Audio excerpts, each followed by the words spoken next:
അല്ലാഹുവിന്റെ വിശുദ്ധമായ ഖുർആൻ അല്ലാഹുവിന്റെ കലാമാണ്. ഉടമസ്ഥൻ അടിമകളോട് സംസാരിച്ചതാണ്. ഇങ്ങനെ ജീവിക്കണം, ഇങ്ങനെ നടക്കണം, ഇങ്ങനെ ഇരിക്കണം, ഇങ്ങനെ ആയിരിക്കണം നിങ്ങളുടെ ജീവിതത്തിന്റെ ഓരോ മേഖലകളുമെന്ന് ഉടമസ്ഥനായ അല്ലാഹു സുബ്ഹാനഹു വ തആല അവന്റെ അടിമകളോട് അവതരിപ്പിച്ചു കൊടുത്ത വിശുദ്ധമായ വാക്യമാണ് അല്ലാഹുവിന്റെ വിശുദ്ധമായ ഖുർആൻ. ആ ഖുർആൻ ലോകത്തിലെ ഏറ്റവും വലിയ പ്രപഞ്ചത്തിന്റെ ഏറ്റവും പ്രധാനപ്പെട്ട അത്ഭുത ഗ്രന്ഥമാണ്. എന്തുകൊണ്ടാണ് അല്ലാഹുവിന്റെ ഖുർആൻ ഇത്രത്തോളം അത്ഭുതകരമായി മാറിയത് എന്നത് നാം എല്ലാവരും മനസ്സിലാക്കുന്നത് പോലെ അതിന്റെ ഒരൊറ്റ ഉത്തരമാണ് ഖുർആൻ പറഞ്ഞത്. അല്ലാഹുവിന്റെ വിശുദ്ധമായ ഖുർആനെ ലോകത്തിന് മുമ്പിൽ അവതരിപ്പിച്ച് പരിചയപ്പെടുത്തി കൊടുക്കുമ്പോ അല്ലാഹു സുബ്ഹാനഹു വ തആല ഖുർആനിനെ കുറിച്ച് അടിവരയിട്ട് പറഞ്ഞൊരു വാക്കുണ്ട്. ഞാൻ അതിലേക്ക് കടക്കുകയാണ്. അത് മറ്റൊന്നുമല്ല, അല്ലാഹുവിന്റെ ഖുർആൻ പറഞ്ഞു മാ ഫറത്നാ ഫിൽ കിതാബി മിൻ ഷൈ, ഈ വേദഗ്രന്ഥത്തിൽ ഞാൻ ഒന്നും ഒഴിവാക്കിയിട്ടില്ല. മാ ഫറത്നാ ഫിൽ കിതാബി മിൻ ഷൈ, ആകാശഭൂമികളുടെ ഇടയിലുള്ള ഒന്നിനെയും ഞാൻ എന്റെ ഈ വേദഗ്രന്ഥത്തിൽ നിന്ന് ഒഴിവാക്കിയിട്ടില്ല. എല്ലാത്തിനെയും സവിസ്തരമായി പ്രതിപാദിക്കുന്നു, സവിസ്തരമായി അപഗ്രഥിക്കുന്നു. ഒരു മനുഷ്യന്റെ ജനനം മുതൽ മരണം വരെ അല്ല, അവന്റെ പരലോകം മുതൽ പടച്ചറപ്പിനെ കണ്ടുമുട്ടുന്നത് മുതൽ ആരാവണം ഒരു മനുഷ്യൻ എന്ന് വിശദമായി പറയുന്ന ലോകത്തിന്റെ തത്വചിന്തയുടെ ആമുഖ പുസ്തകമാണ് അല്ലാഹുവിന്റെ വിശുദ്ധ ഖുർആൻ. അല്ലാഹു സുബ്ഹാനഹു വ തആല പറഞ്ഞു മാ ഫറത്നാ ഫിൽ കിതാബി മിൻ ഷൈ, ഈ വേദഗ്രന്ഥത്തിൽ ഞാൻ ഒന്നിനെയും ഒഴിവാക്കിയിട്ടില്ല എന്ന് പറഞ്ഞാൽ സാധാരണയായി നമ്മൾ എല്ലാവരും പറയാറുണ്ട് ഖുർആൻ ശാസ്ത്രം പറഞ്ഞിട്ടുണ്ട്.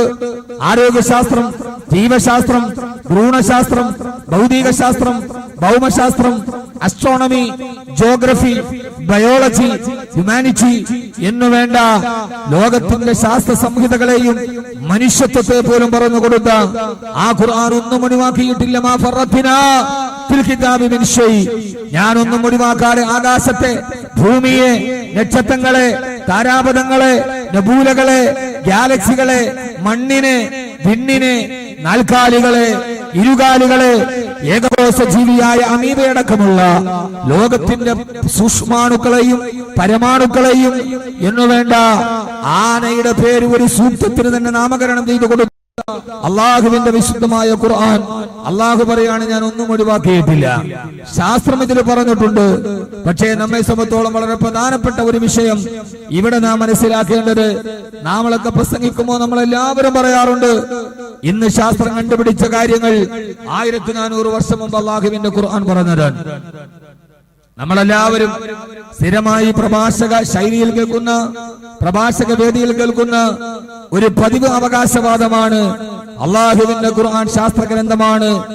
1400 വർഷം മുമ്പ് ഖുർആൻ പറഞ്ഞതാണ് ഇപ്പൊ ശാസ്ത്രലോകം കണ്ടുപിടിക്കുന്നത് എന്ന് പറയുമ്പോ ആദ്യം തന്നെ ഈ ഖുർആന്റെ പ്രഭാഷണം കേൾക്കാൻ എത്തിയവരോട് ഞാൻ പറയുന്നു, അല്ലാഹുവിന്റെ ഖുർആനിൽ 6666 ആയത്തുകളിൽ 1000-ൽ പരം വരുന്ന ആയത്തുകൾ അല്ലാഹു സുബ്ഹാനഹു വ തആല ശാസ്ത്രം പറയാനാണ് ഉപയോഗിച്ചത്. നരകം പറയാനല്ല, മീസാൻ പറയാനല്ല, സിറാത്ത് പറയാനല്ല. 1000-ൽ പരം വരുന്ന ആയത്തുകൾ, അതായത് ഖുർആനിന്റെ 1/6 ഒരു ഭാഗം എന്ന് പറഞ്ഞാൽ 30 ജുസുകളിൽ 5 ജുസുകളോളം അല്ലാഹു സുബ്ഹാനഹു വ തആല ഉപയോഗിച്ചത് ശാസ്ത്രത്തെ കുറിച്ച് പറയാനാണ്. ഈ പരമാർത്ഥം നമ്മൾ മനസ്സിലാക്കണം. ഈ പരമാർത്ഥം നമ്മൾ മനസ്സിലാക്കണം. ഖുർആനിന്റെ 6000-ൽ പരം വരുന്ന ആയത്തുകളിൽ 1000-ൽ പരം വരുന്ന ആയത്തുകൾ ശാസ്ത്രത്തെ കുറിച്ചാണ്. ഇനി അപ്പോൾ അതിന്റെ അർത്ഥം എന്താ? അല്ലാഹുവിന്റെ ഖുർആനിൽ 30 ജുസു ഉള്ളതിൽ 5 ജുസുകളോളം അല്ലാഹു മാറ്റിവെച്ചത് ശാസ്ത്രത്തെ കുറിച്ച് പറയാനാണ്.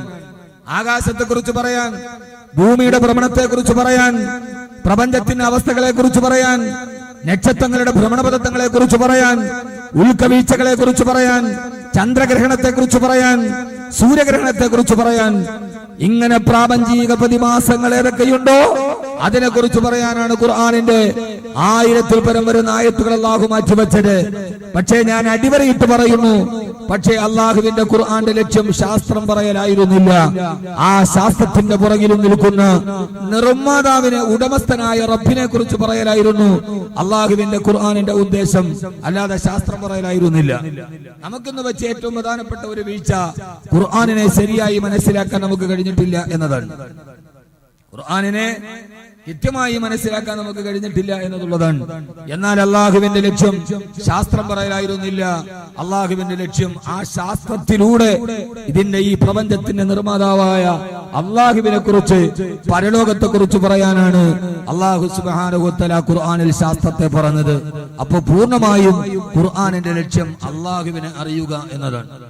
നിന്റെ സിട്ടാവിനെ അറിയുക, നിന്റെ റബ്ബിനെ അറിയുക. അള്ളാഹു മനുഷ്യനോട് സംസാരിച്ചത് ഹദാ കലാമുല്ലാഹ്, ഇത് അള്ളാഹുടെ കലാമാണ്. അള്ളാഹു നമുക്കത് മനസ്സിലാക്കാൻ തൗഫീഖ് നൽകട്ടെ. നിങ്ങൾ ആമീനും കൂടെ പറയാതിരുന്ന പിന്നെ ഞാൻ പ്രസംഗം ചുരുക്കലെന്ന് പറഞ്ഞുള്ളൂ. ഇപ്പൊ തന്നെ നിങ്ങൾ ഏതാണ്ട് തളർന്നിരിക്കുന്നു. വെളിയിൽ നിൽക്കുന്ന ആളുകൾ കസേരയിലോട്ട് വന്നിരുന്നാൽ മാന്യമായി പ്രസംഗിക്കാം എന്ന് ഞാൻ വാക്ക് തരുന്നു. ഇല്ലെങ്കിൽ ആ വാക്കിന് ഉറപ്പില്ല. എല്ലാം കഴിഞ്ഞ് തളർന്ന അവസരായി നിൽക്കുന്ന ഈ കല്യാണമൊക്കെ കഴിഞ്ഞ് മോളെ കെട്ടിച്ചിട്ട് മാപ്പിളയുടെ വീട്ടിലോട്ട് പോയാൽ പിന്നെ വാപ്പാടെ അവസ്ഥ എന്താണോ അതാണ് ഇപ്പൊ ഈ സ്റ്റേജിന്റെ അവസ്ഥ. കല്യാണമൊക്കെ കഴിഞ്ഞു, കാര്യങ്ങളൊക്കെ കഴിഞ്ഞു, പിന്നെ വാപ്പാടെ അതേവരെയുള്ള ഉഷാറൊക്കെ വാപ്പ മറക്കും. പിന്നെ വാപ്പാക്ക് എവിടെയെങ്കിലും ഒന്ന് കാല് നീട്ടി കിടന്നാൽ മതി. എന്നാൽ അതുവരെ വാപ്പ ഒന്നും അറിയില്ല, ഓടിച്ചാടി നടക്കും. എല്ലാം കഴിയുമ്പോ മോളെ കെട്ടിച്ചു, നിക്കാഹ് കഴിഞ്ഞു, ഭർത്താവിന്റെ വീട്ടിൽ പോയി, എല്ലാം കഴിഞ്ഞാൽ പിന്നെ കല്യാണം നടത്തിയ വാപ്പാടെ ആഗ്രഹം എന്താ? കാല് നീട്ടി എവിടെയെങ്കിലും ഒന്ന് പറ. ഇതേവരെ ക്ഷീണമെന്ന് പറഞ്ഞില്ല. ഇപ്പോഴാണ് ഇതിപ്പോ സമാപനമായി, മത്സരം കഴിഞ്ഞു, ട്രോഫി കൊടുത്തു, പ്രൈസ് കൊടുത്തു, എല്ലാം കഴിഞ്ഞു. ഇനിയിപ്പോ സംഘാടകർ ഒരു ചിന്ത, എല്ലാരും ഒരു ചിന്ത, കാല് നീട്ടിയൊന്ന് കിടന്നാൽ മതി. എന്റെ ചിന്ത അങ്ങനെയാണ്. അപ്പൊ ഇതിന്റെ ഇടയിലാണ് ഞാൻ ഇത്രയും വലിയ വാചക കസരത്തിന്. അത് എത്രത്തോളം ഫലപ്രദമാകുമെന്ന് എനിക്കറിയില്ല. അതുകൊണ്ട് വളരെ പ്രധാനപ്പെട്ട ചില കാര്യങ്ങൾ മാത്രം പറഞ്ഞ് ഞാൻ അവസാനിപ്പിക്കുകയാണ്. അള്ളാഹു നമ്മെ സ്വീകരിക്കുമാറാകട്ടെ. ഒന്നുറക്ക ആമീൻ പറയും. കുടിക്കാൻ കുറച്ച് ചൂടുവെള്ളമൊക്കെ ഉണ്ടെങ്കിൽ തന്നാ കൊള്ളാം.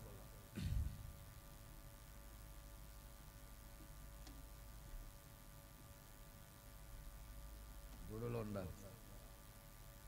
കല്യാണത്തിന്, ഈ പറഞ്ഞ കല്യാണത്തിന് വൈകി വന്നൊരു ക്ഷണിതാവാണ് ഞാൻ. കല്യാണത്തിന്റെ പ്രധാന പരിപാടിയൊക്കെ കഴിഞ്ഞ് പിന്നെ വൈകി വന്നാല് എല്ലാ വിഭവം ഉണ്ടാവില്ല, ഉള്ളതിൽ കുറച്ചൊക്കെ കൊണ്ട് അഡ്ജസ്റ്റ് ചെയ്തേ പറ്റും. അള്ളാഹു ഈ സംഘാടകരുടെ പരിശ്രമത്തെ അള്ളാഹു വിജയിക്കുമാറാകട്ടെ. ഞാനൊരു ഖുർആന്റെ സദസ്സായതുകൊണ്ടാണ് ഈ പരിപാടി ഞാൻ ഏക്കാൻ തന്നെ കാരണം അതിനോടുള്ള എൻ്റെ ഒരു താല്പര്യം കൊണ്ടാണ്. പണ്ട് മുതലേ ഖുർആനുമായി ബന്ധപ്പെട്ട വിഷയത്തിൽ അതീവ താല്പര്യം കാണിക്കുന്ന ഒരാളാണ് ഞാൻ.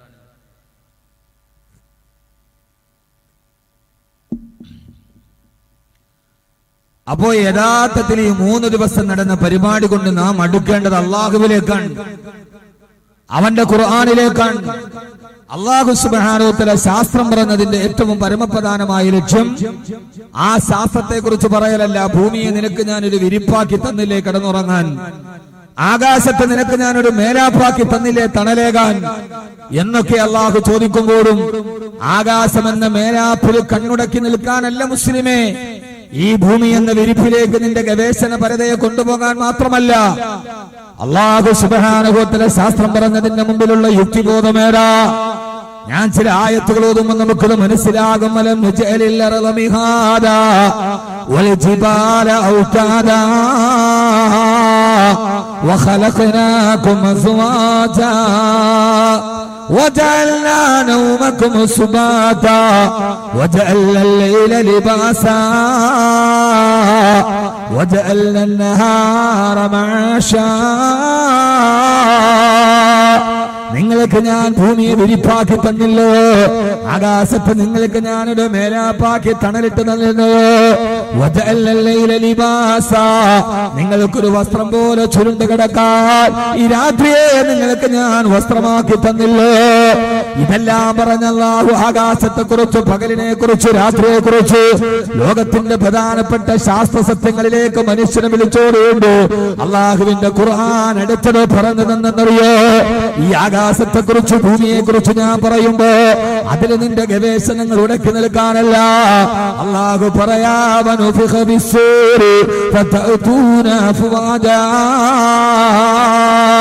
وفتحت السماء فكانت അബ്വാബാ വസീറത്തിൽ ജിബാലു ഫകാനത് സറാബാ.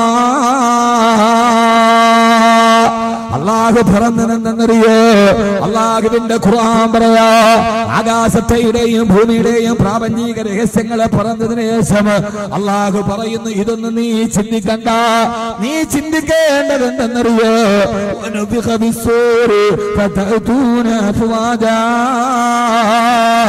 സൂറന്ന കാഹളത്തിൽ ഇസ്രാഫീൽ ഊതുമ്പോ കൂട്ടം കൂട്ടമായി പടച്ചറപ്പിന്റെ മുമ്പിലേക്ക് നിന്നെ ഹാജരാക്കപ്പെടാൻ സമയമാകുമ്പോ അല്ലാഹു പറയാ വനുഫിഖ ബിസ്സൂരി വതഅതൂന അഫ്വാജാ വഫുതിഹത്തിസ് സമാഉ ഫകാനത് അബ്വാബാ വസീറത്തിൽ ജിബാലു ഫകാനത് സറാബാ. നേരത്തെ നിന്നോട് ഞാൻ ഗവേഷണം ചെയ്യാൻ പറഞ്ഞ പർവ്വതത്തെ തകർത്ത് ധരിപ്പണമാക്കി, ആകാശത്തെ തകർത്ത് ധരിപ്പണമാക്കി. ആകാശത്തെ കുറിച്ച് ഗവേഷണം നടത്താൻ മാത്രമല്ല, ഭൂമിയെ കുറിച്ച് നിരീക്ഷണം നടത്താൻ മാത്രമല്ല, അല്ലാഹു പറയാ, ഇതിനെ സൃഷ്ടിച്ചു വെച്ചത് ഞാനാണെങ്കിൽ